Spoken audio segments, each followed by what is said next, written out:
Hi, darlings, and welcome back to my makeup garden. It's Liz. Hello. So, the other day, Brittany Ray Beauty did this video of palettes that live in her head rent-free. And I was like, yes, I need to do that. So if you don't already follow Brittany Ray Beauty, I will actually tag her channel below, and I will leave a link for her version of this video. I am going to make this video my own, however.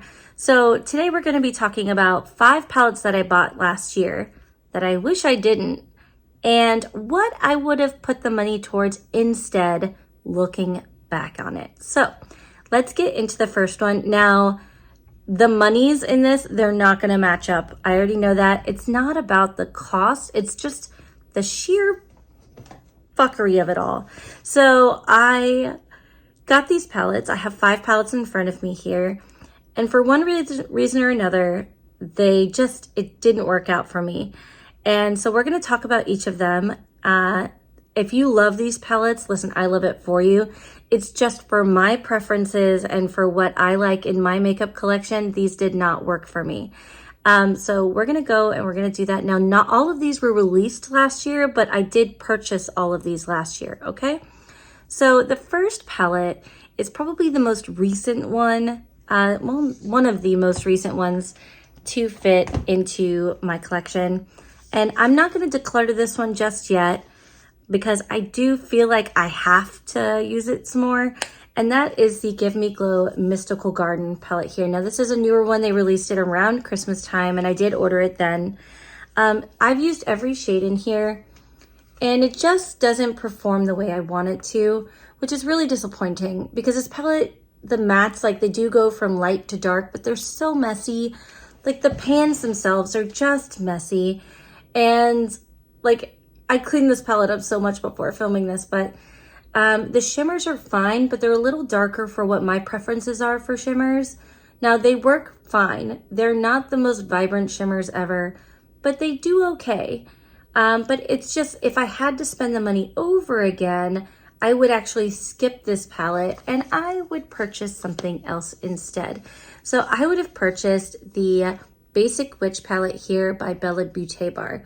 So this palette came out last year and sold out pretty quickly. It's pre-order after pre-order because it keeps selling out, but I guess there is stock that's coming soon. When I first saw this, I was like, I'm probably not going to buy it. But as time has gone on, there's just something about like the purples and the greens together that's just really just calling me. So if I could do it over, I would take the money from this and apply it towards that because I think that's what I want more. So the next palette that just didn't work out for me is actually this palette here, which is really surprising. So this is by Colored Raine, and it's not because of the color story, okay? So this is a Rebellious Nudes palette by Colored Raine.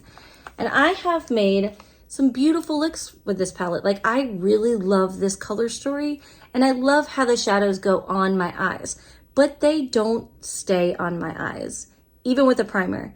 This palette is like the Cinderella of eyeshadow palettes. Like, I put this on my eyes and you have up to 4 hours. Like, the wear time on this, for whatever reason, even with a primer, multiple primers, it just disappears. I don't understand because the color story is really beautiful. It's an affordable palette. I bought it on sale for it wasn't much of anything. And I really enjoyed the looks that I made with it. I think it was this shade that was really temperamental. And this one had kickback, but overall, the palette itself is beautiful. But it just doesn't last on my eyes. I don't understand. Like, I put it on, I do the eyeshadow look, everything is beautiful. I set it. It does not stay. So instead of this one, I would much rather have bought the, which one did I write down? Sorry, hold please. The Unearthly Devour palette. Okay, when I first saw this, I was like, I don't know if those tones, what it is for me, it's like that green color. It's not a green that I would normally reach for. But the more I see looks with this palette, the more I want it. It's a little ridiculous, I know. But it's grown on me. It's really grown on me. And I cannot guarantee that I will not buy this palette. These are palettes that I didn't buy, passed on them for one reason or another. And now just kind of looking at them and seeing more shades, I'm like, oh yeah, I want that one. And I think that as time goes on, I want that palette more, the Devour palette. But yeah, I wish I could take the money from Rebellious Nudes and put it towards my Devour palette. Yeah, shame. Okay, the third one is a palette that I only had to pay shipping for. The palette itself was free, okay? And some of you already know what palette I'm gonna mention, okay? So this is the Clarity Cosmetics Evil Mermaid palette, and I really had high hopes for this palette, I really did. But what ended up happening is 3 of the shades came broken, which for a free palette, it's hard to argue. It was wrapped up like in a lot of bubble wrap, but in a bigger box. So I'm sure it just bounced around in there. This palette is pretty. The color story is pretty, but this was way more challenging to use than I felt like it was going to be. And while I created some pretty looks with this palette, it just didn't perform the way I wanted it to. It was finicky. You have to use a certain kind of primer, I think, to really get what you want out of this. It just didn't do it for me. It's not like put me off the brand forever. It's just this didn't work out for me. I found like this was difficult to get the color payout that I wanted. And this, like both of these, like were so patchy. It wasn't it. I only had to pay shipping for this, but that shipping, friends, was like $12, okay? So if I could take that $12 and if I could put it towards, I don't know, another palette, I would rather put it towards this one here. Now, this is the Artitude Abscission palette, and it is kind of a fall color. Not kind of. It is a fall color story. It's really pretty, but these colors are colors that I will wear all year long. I think they're beautiful, and it's one of those things where it's like, yeah, I probably should just not have paid for the shipping for this palette. It's really hard for me to ignore free, though. And I would rather take that $12 and put it towards something like the Abscission palette by Artitude Cosmetics, because I think it's really pretty, and there's something about the 16 pan color story just gets me every time. I love a 16 pan. I don't know what it is. It's a perfect square. That's what it is. It's a perfect square. My favorite number 4. That's what it is.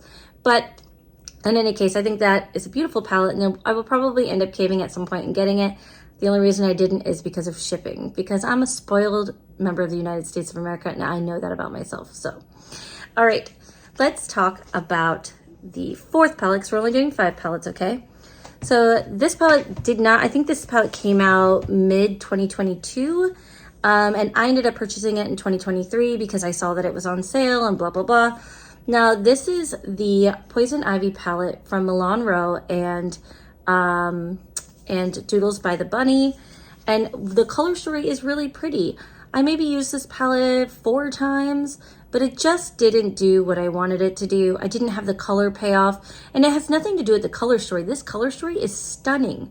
It's a stunning color story, but this palette just did not perform the way that I needed it to on my eyes, both with and without a primer. So like I said, nothing wrong with this color story. It is beautiful, but I just couldn't get it to do what I wanted it to do without putting a lot of work into it. And it just really wasn't worth it for me at that point. But like I said, she did a great job with the color story, Doodles by the Bunny. It's a beautiful color story. Even the packaging, it's a nice, like this gold rim around the pans. I love that. And I was really disappointed that the formula just did not live up to the color story. And that's always disappointing, right? Because sometimes you get everything else so right, but if the formula is not right, the job, it just doesn't get done. So, okay. So the palette that I would have gotten instead of that palette, if I had known the formula was not going to live up to my expectations, it probably, I have a whole list of things here, okay? So it's probably this one here. Now this is the Serpent by Mika Beauty Shop. And originally the reason I didn't get this palette was because around the time that this palette came out, there were others like the Salem Cosmetics Forest Heart palette, which I did pick up. that came out that had a similar type vibe. It was similar color story, similar pan sizes, all of that. But as time has gone on, I think that this color story, now this is a collab with Martez Makeup, and I really hope I'm saying that right. I'm sorry if I'm not. But it's a beautiful palette. This one, I think it's $65 up, like 65 euro for the palette. And that's part of the reason I didn't purchase it, is it is more expensive. There is a big price disparity in like these two. But if I had it to do over, I would take the money from this Milroe Poison Ivy palette and put it towards this Makeup Beauty Shop palette, because it really is pretty. And this color story, there's something really sophisticated about it. And that's, I think, what's grown on me. It's just, it has like a level of sophistication that I'm like, and colorful, like, very pretty. So yeah, I could totally go for that. Like as time goes on, I'm like, yes, give this to me. All right. And last but not least is this palette here. Now this is the Kat Von D, or KVD, excuse me. She has long since been removed from the brand. She sold it years ago, and then they rebranded again, all that. But this is the, what's this called? Moonlight. Did they not even put the name on it? Oh, and even the pan fell out already. Okay, this is going to be fun. I can't remember what this is called. Oh, it's called Moon Garden, okay? Which the name alone would have gotten me. Let's not pretend. Hold on, let me push the pan back in because the pan fell out. Not for the first time, by the way. So this is the KVD Moon Garden palette, and I had really high hopes for this. So I don't have a lot of experience with KVD or their shadows. And so when I saw this, I was like, oh, this is actually really beautiful. And it fits the whole witchy, grungy aesthetic that I think is really beautiful. But it really just did not perform. It's one of those things, the color story is fine. It's not like the most, it's not underwhelming, but it's not the most exciting color story I've ever seen in my life. But it just did not perform. It was patchy and it had a lot of creasing, especially was it this one, and this one had a lot of creasing. This was a really interesting, like kind of red shade, but it did not stay on the eyes. It just faded over like the course of maybe 3 hours. This really faded into kind of like a muted red. It was less satin and more muted. Let me show you what I mean. So like on the finger, you kind of have like this satiny type sheen, which is not even showing up in this. That is pretty once it's on. It has like undercurrents of like, it's not multi-chrome, but it's almost like an orange red reflect. But it just does not last on the eyes, and it just doesn't perform. And sadly, it is what it is. Like, I just kind of wish I hadn't spent the money on it. Like, I'm glad to have tried it, but this one will get decluttered when I do my declutter, whenever I get around to it. You guys know. Like, it's going to happen eventually. It's just not going to happen today. And if I could take that money and put it towards a different palette, it would probably be this one. Okay. This is the Raine Midwinter Dream. And I think this came out in like winter of 2022. And every time this has come back, I've looked at it and I'm just like, oh, I should buy that. It's really beautiful. But I don't know if I can justify the cost. It's summertime. I don't know if I'm reaching for those colors. And honestly, I still think about this palette. There's just something about those pinks and the blues, but it's the shimmers. It's those multi-chrome, super sparkly, gorgeous shimmers. And I think this was a collab palette. And I can't remember who it was with. If it was, I'll pop it right here. But it's just really pretty. And I kind of was hoping that they would bring it back for like this season. And then they came out with like these other ones. I'm sorry, my brain is like not computing. But there's something about this particular set of color story, like this color story, that I'm just like, ooh, yeah, I want that. Again, I know the price disparity there. I know there's a difference, but if I could take my KVD money and put it towards something else, it would be that. All right, darlings, so that's it for today's video. There are other palettes that live in my head rent-free, but for the sake of evenness and cohesion, we're going to go with these. And thank you for being here today, and thank you for watching. And if you made it this far, please leave me whatever fucking emoji you feel like, okay? And please like and subscribe if you like my content, because y'all the real MVPs, but I'm here to play because I'm a makeup enthusiast and that's what I like to do.